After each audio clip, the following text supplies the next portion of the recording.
शरद पवारांनी 38व्या वर्षीच वसंतदादांचं सरकार पाडून वेगळी भूमिका घेतली, मग मी असं वेगळं काय केलं असं एकंदरीत अजित पवार म्हणतायत। मग शरद पवारांचं बंड आणि अजित पवारांचं बंड हे वेगळं पण काय? जमीन आसमानाचं अंतर आहे।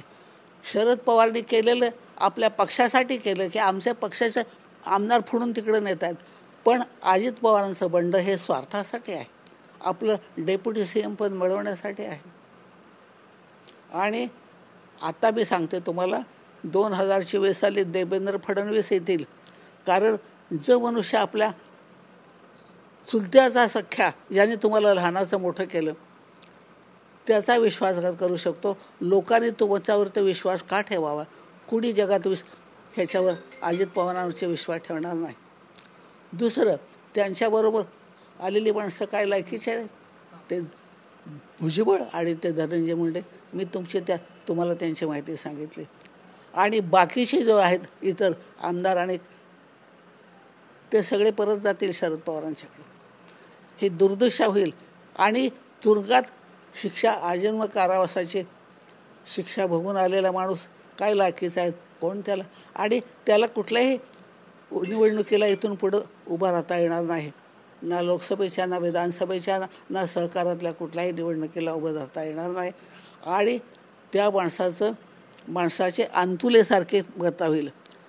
इंदिरा गांधींनी अंतुलेनी मी त्यावेळेला मंत्रिमंडळात होते, माझ्यासमोर काय ठराव झाला ते मला माहिती आहे, परंतु ट्रस्ट सरकारचा काढायचा होता, ते अंतुलेंचा ट्रस्ट केला। म्हणजे अंतुले मुख्यमंत्री अशी सही न करता अंतुले नुसते केलं आणि वैयक्तिक मालकीचे 5 कोटी रुपये मिळवायचा प्रयत्न केला।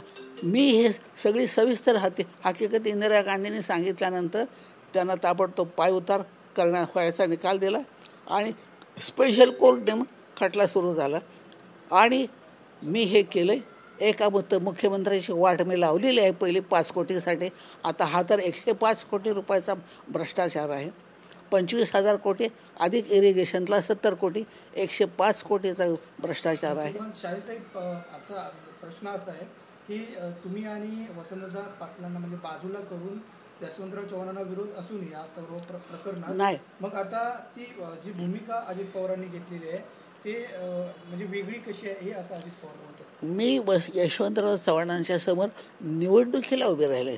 सातारा मतदारसंघातून यशवंतराव चव्हाण त्यावेळेला डेप्युटी प्राईम मिनिस्टर होते आणि त्यांच्यासमोर उभा राहायला आम्ही काँग्रेसमध्ये होतो, ते काँग्रेसच्या बाहेर पडून उभे राहिले होते। त्यांच्या विरोधात मला माझ्या पक्षानं आदेश दिला निवडणुकीला उभं राहण्याचा। सातारा जिल्ह्यातलं कोणी त्यांच्या विरोधात अर्ज पडला नाही, ठेवला नाही।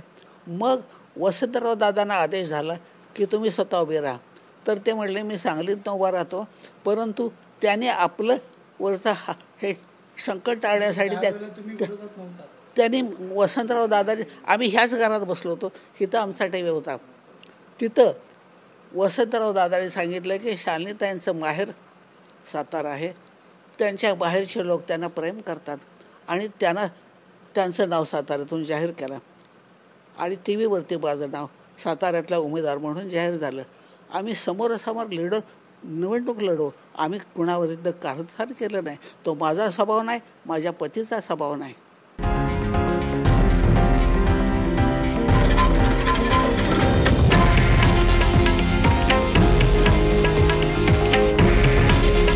हे आहे देशातील नंबर 1 न्यूज नेटवर्क आणि आपण पाहत आहात TV9 मराठी। काळजी तुमची, हित महाराष्ट्राचं।